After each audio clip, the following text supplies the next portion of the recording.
قیامت سے پہلے ایک ہوا چلے گی جس سے سارے اہل ایمان مر جائیں گے. ایک کلمہ گو مسلمان دنیا پہ زندہ نہیں بچے گا، صرف غیر مسلم ہوں گے. ایک بھی لا الہ الا اللہ کہنے والا نہیں ہوگا. اور قیامت سے 30 سال پہلے، قیامت سے 30 سال پہلے بچے پیدا ہونے بند ہو جائیں گے کہ کسی بچے پر قیامت نہیں آئے گی. یوم تذہل کل مرضعۃ عما ارضعت، وہ ہولناکی بتانے کے لیے تشبیہ ہے. وہ یہ نہیں کہ ایسا ہو رہا ہوگا، کیونکہ بچہ تو کافر کا بھی ہو وہ معصوم ہے، مسلمان کا بھی ہو تو وہ معصوم ہے. اس لیے آپ نے کہا کہ سارے جو نابالغ مرتے ہیں وہ جس مذہب کے بھی ہیں سب جنت میں جائیں گے، چونکہ ان پر تو بھی شریعت لاگو ہی نہیں ہوئی ہے. اور سارے بچے حضرت ابراہیم علیہ السلام کے پاس چلے جاتے ہیں. تو حدیث پاک میں آتا ہے جتنے اہل ایمان کے بچے بالغ ہونے سے پہلے، پیدا ہونے سے لے کر 15 سال سے پہلے تک جو فوت ہو جاتے ہیں، سب حضرت ابراہیم علیہ السلام کے پاس ہوتے ہیں. ساری نسل ابراہیم علیہ السلام کے پاس، اور وہ ان کے باپ ہوتے ہیں، اور ان کے ساتھ وہ اپنی وہاں کی جنت کے مزے لیتے ہیں. پتہ نہیں کیا لیتے ہیں، ان میں تو کوئی نہیں پتہ. بس آپ نے اپنے بیٹے کے بارے میں فرمایا، حضرت ابراہیم رضی اللہ تعالیٰ عنہ علیہ السلام، چونکہ وہ ابھی ماں کا دودھ پیتے تھے، ان کا انتقال ہو گیا. تو آپ نے فرمایا اللہ تعالیٰ نے جنت میں ایک حور کو مقرر کر دیا ہے ابراہیم کو دودھ پلانے کے لیے. سبحان. اور کسی بچے کے بارے میں ایسی بات نہیں ہے. تو ڈران والی گل کوئی نہیں، ساڈو تے قیامت نہیں ہوندی. 30 سال پہلے بچے پیدا ہونے بند ہو جائیں گے. قیامت 30 اور 30 سے اوپر کی عمر کے لوگوں پر ہوگی، اور وہ جانوروں کی طرح ہوں گے، سڑکوں پہ زنا کریں گے. اور ہر انسانی جو اخلاق ہیں ان سے وہ خالی ہو جائیں گے، ان سے وہ خالی ہو جائیں گے. یہ امت کے اوپر امتحان ہے. ہمارا ایک ساتھی ہے وہاں کینیڈا میں، اس نے مجھے خواب سنایا کہ میں نے دیکھا کہ غزہ کے جتنے شہداء کے بچے ہیں وہ آسمان پہ تیر رہے ہیں، اور اللہ کے نبی ہر آنے والے کا استقبال فرما رہے ہیں. تو ہمیں دیکھنے میں تو بڑا ظلم نظر ہے، ظلم ہے بھی صحیح، لیکن ہماری تو موج ہے، تو ساری جنت میں گئے. جتنے بڑے شہید ہوئے وہ بھی جنتی، عورتیں شہید ہوئیں وہ بھی جنتی، مرد شہید ہوئے وہ بھی جنتی. اور بچوں کا تو میں نے کینیڈا میں ایک نوجوان خواب دیکھ رہا ہے، راونڈ کا پڑھا ہوا ہے، عالم ہے، کہ میں نے خواب دیکھا کہ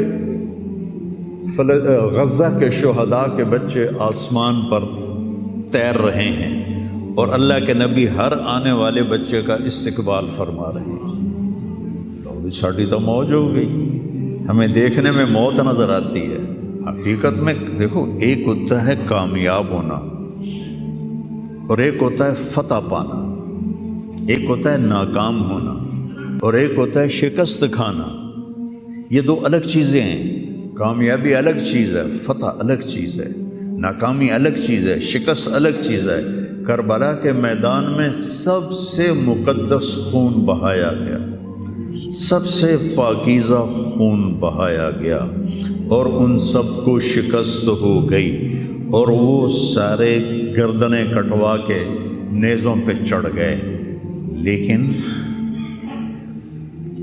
وہ ناکام نہیں ہیں، وہ کامیاب ہیں. انہیں شکست ہوئی ہے، انہیں ناکامی نہیں ہوئی، وہ کامیاب ہیں. اور شمر کا لشکر وہ فتح پایا ہے، وہ کامیاب نہیں ہے، انہوں نے فتح پائی، کامیاب نہیں ہے. ابن زیاد کی گردن کٹ کے جب لائی گئی مصعب بن عمیر کے سامنے، جیسے حضرت حسین علیہ السلام کی گردن کٹی ہوئی ابن زیاد کے سامنے رکھی گئی تو وہ ایسے منہ پہ چھڑیاں مار کر کہنے لگا میں نے ایسا خوبصورت چہرہ آج تک نہیں دیکھا جو مرنے کے بعد بھی اتنا چمکتا. کٹی ہوئی ابن زیاد کے سامنے رکھی گئی تو وہ ایسے منہ پہ چھڑیاں مار کر کہنے لگا میں نے ایسا خوبصورت چہرہ آج تک نہیں دیکھا جو مرنے کے بعد بھی اتنا چمکتا ہوا تر و تازہ ہو. تو حضرت ابو برزہ اسلمی رضی اللہ تعالیٰ عنہ نے کھڑے ہو کر روتے ہوئے فرمایا کہ ظالم یہ چھڑی یہاں سے ہٹا لے، میں نے ان ہونٹوں پہ اللہ کے نبی کے ہونٹوں کو لگتے ہوئے دیکھا ہوا. تو کہنے لگا تو بوڑھا ہو گیا ورنہ تیرا بھی سر اڑا دیتا میں. تو جب اللہ تعالیٰ انتقام لینے پر آئے اور ابن زیاد کو قتل کیا گیا اور اس کی کٹی ہوئی گردن آئی حضرت مصعب بن عمیر کے سامنے، تو ایک دم مجمع میں ہلچل مچی. جاءت وہ آیا. کیا دیکھا؟ ایک چھوٹا سا سانپ، اتنا انتہائی تیز، وہ تیزی سے آیا اور اس کی ناک میں داخل ہوا اور منہ سے نکل گیا. پھر اس کی ناک میں داخل ہوا اور منہ سے نکل گیا. پھر اس کی ناک میں داخل ہوا، پھر اس کے منہ سے نکل کے پھر غائب ہو گیا. تھوڑی دیر کے بعد پھر آواز آئی وہ آیا. تو دیکھا وہی سانپ پھر آ رہا ہے اور آ کر اس کی ناک میں داخل ہوا اور پھر نکلا نہیں، اندر ہی غائب ہو گیا. فتح پائی ابن زیاد نے لیکن ناکام ہو گیا. شکست کھائی امام حسین علیہ السلام اور ان کے 72 ساتھیوں نے، لیکن وہ کامیاب ہو گئے. جنگ سے پہلے آپ کو اونگ آ گئی تو آنکھ کھلی تو آپ ہنسنے لگے. حضرت زینب نے پوچھا یہ کوئی ہنسنے کا موقع ہے، کیوں ہنسے ہو؟ کہا خواب میں اللہ کے نبی ملے ہیں، کہہ رہے ہیں بیٹا میں تمہیں لینے کے لیے آ چکا ہوں. تو دیکھنے میں شکست ہوئی ہے لیکن وہ کامیاب ہیں. عمر بن سعد کو فتح ہوئی ہے تو ناکام ہے. عمر بن سعد کی کٹی ہوئی گردن بے مختار کے سامنے رکھی گئی. اللہ تعالیٰ نے ایک کو زندہ نہیں چھوڑا، جتنے بھی قاتلین حسین تھے سب قتل ہوئے. حضرت عثمان کے قاتل سب طبعی موت نہیں مرے، سب ذلت کی موت مرے. تو بھائیو یہ امتحان کی جگہ ہے. اللہ اپنے نبی کی امت کے گناہوں کو دھونے کے لیے ایسے حالات لاتا ہے. سب آپ نے فرمایا جتنا مجھے ڈرایا گیا اتنا کسی کو نہیں ڈرایا گیا. تو میں بتا رہا تھا ارض فلسطین یہ دوسری مسجد جو زمین پہ بنی 40 سال کے بعد وہ مسجد اقصی ہے. 4000 نبیوں کے باپ اور میرے نبی کے دادا ابراہیم علیہ السلام اس سرزمین میں تشریف لائے، وہیں آرام فرما رہے ہیں. اسحاق علیہ السلام، یعقوب علیہ السلام، داؤد علیہ السلام، سلیمان علیہ السلام، یحییٰ علیہ السلام، زکریا علیہ السلام، یہ وہ نبی ہیں جن کا قرآن میں ذکر ہے. اس کے علاوہ بھی سینکڑوں نبی ہیں جن کے نام نہ تاریخ میں ہیں نہ قرآن میں ہیں، جو اس سرزمین کے اندر ہیں. یہ معاشر کی سرزمین ہے، یہ نبیوں کی سرزمین ہے. میرے نبی نے فرمایا ارض المنشر والمحشر، یہ محشر کی سرزمین ہے اور دوبارہ زمین سے باہر نکلنے کی سرزمین ہے. اور پہلا بڑا معرکہ روم اور صحابہ کے درمیان ہوا تھا فلسطین میں، اجنادین کے مقام پر جو آج رملہ کہلاتا ہے. رملہ کے قریب یہ روم کی تعداد 90,000 تھی اور صحابہ کی تعداد 30,000 تھی. اور خالد ابن ولید رضی اللہ تعالیٰ عنہ وہ لشکر کے امیر تھے. اس وقت وہ عراق میں تھے. جب حضرت ابو بکر صدیق کو پتہ چلا کہ جو 18 دن کا تھا اور ایک راستہ تھا جس سے لوگ آتے جاتے تھے وہ 2 مہینے کا تھا، تو حضرت خالد نے فرمایا میں اس صحرا کو پار کروں گا. لوگوں نے کہا ہم بھوک سے مر جائیں گے، پیاس سے مر جائیں گے. کہا جس لشکر میں رافع ابن عمیرہ ہو وہ لشکر ہلاک نہیں ہو سکتا. آئے اشاق گئے وعدہ فردہ لے کر، اب انہیں ڈھونڈ چراغ رخ زیبا لے کر۔ آئے تھے کچھ لوگ جو اللہ کو راضی کر کے دوستی لگا کے دکھا گئے، کب اپنی آنکھوں سے ڈھونڈ چراغ رخ زیبا، تمہیں نظر کوئی نہیں آئیں گے، مرد نظر آئیں گے، انسان کوئی نہیں نظر آئے گا، عورتیں نظر آئیں گی، انسان کوئی نہیں نظر آئے گا۔ تو فرمایا جس لشکر میں رافع ہو وہ لشکر ہلاک نہیں ہو سکتا۔ انہیں فرمایا ہمارے پاس پانی کا بڑا ذخیرہ ہے، ہم ہلاک نہیں ہوں گے، نہیں، ہمارے پاس رافع ہے، اور وہ شخص ہے کہ جو کہے گا اللہ کرے گا۔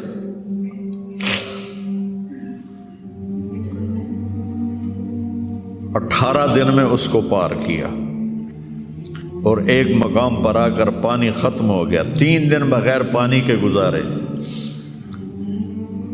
تو صحابہ نے کہا کہ اب ہم مرتے ہیں، طاقت نہیں ہے، کہا رافع کو بلاؤ۔ رافع کی آنکھیں خراب تھی، فرمانے لگے رافع پانی چاہیے، کہنے لگے اچھا مجھے بتاؤ کہاں ہیں ہم، کیونکہ وہ دیکھ نہیں پا رہے تھے۔ تو انہوں نے فرمایا کہ فلاں جگہ۔ اب صحرا میں تو کوئی نشان منزل ہوتا ہی نہیں، تو کوئی انہوں نے جھاڑیاں بتائیں، کہنے لگے کچھ جھاڑیاں دیکھو ایک طرف کٹھی ہوں، کٹھی جھاڑیوں کا کوئی جھنڈ ہو، مجھے بتاؤ ہے؟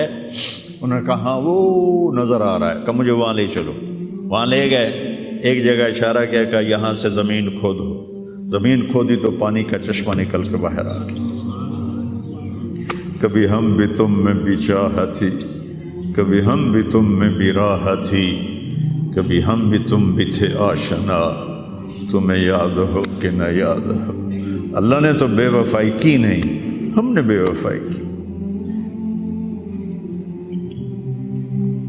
اس کی مدد جو رکی ہوئی، یہ بھی اس کی مدد ہے۔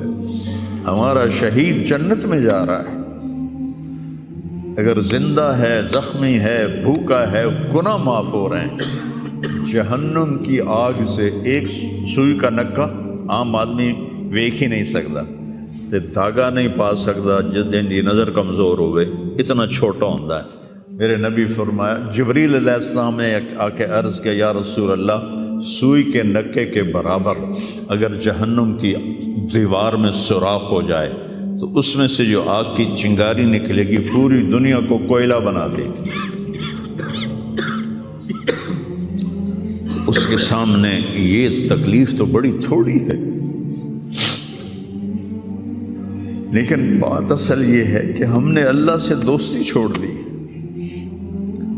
یہودیوں کو گالیاں بعد میں دو، پہلے ہم اپنے گریبان۔ تجھے کیوں فکر ہے اے گل دلے صد چاک بلبل کی، تو اپنے پیرہن کے چاک تو پہلے رفو کر لے۔ کتنا جھوٹ بولا جا رہا ہے، کتنے جھوٹے مقدمے ہیں، کتنی والدین کی نافرمانی ہے، کتنے گھریلو ناچاکیاں ہیں، کتنا سود چل رہا ہے، کتنا شراب کے ٹھیکے چل رہے ہیں، کتنے لوگ نمازیں چھوڑ چکے ہیں۔ صرف حکمرانوں کو میں کیا گلہ دوں، آج ہم سارے اس حمام میں ننگے ہیں۔ تو یہ اللہ کی رحمت ہے، اگر کسی کو اللہ نے اس امت کو اگر دنیا میں وہ جھٹکے دیتا ہے۔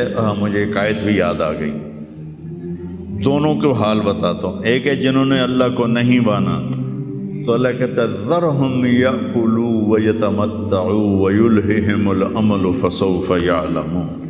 میرے محبوب کرن دے انہاں نوں موج میلا، 4 دہاڑے انہوں موج میلا کرن دے انہوں میرے کو آون دے، ووٹ ویکھی میں کی کرنا، ٹھیک ہوگی۔ ہمارے بارے میں کیا کہا، وَلَنُذِيقَنَّهُم مِّنَ الْعَذَابِ الْأَدْنَىٰ دُونَ الْعَذَابِ الْأَكْبَرِ لَعَلَّهُمْ يَرْجِعُونَ۔ میں تمہیں دنیا میں چھوٹے چھوٹے عذاب دوں گا، بڑا عذاب نہیں دوں گا آخرت کا۔ یہ غزہ کی جو تباہی ہے، یہ چھوٹا عذاب ہے، یہ چھوٹی تکلیف ہے۔ دون العذاب الاکبر فیعذبہ اللہ العذاب الاکبر یصلی النار الکبریٰ، اور عذاب اکبر نار کبریٰ جہنم ہے۔ تو میرا اللہ کہہ رہا ہے کہ میں تمہیں چھوٹے چھوٹے عذاب دوں گا، بڑا عذاب نہیں دوں گا، تاکہ تم توبہ کر کے میری طرف آ جاؤ۔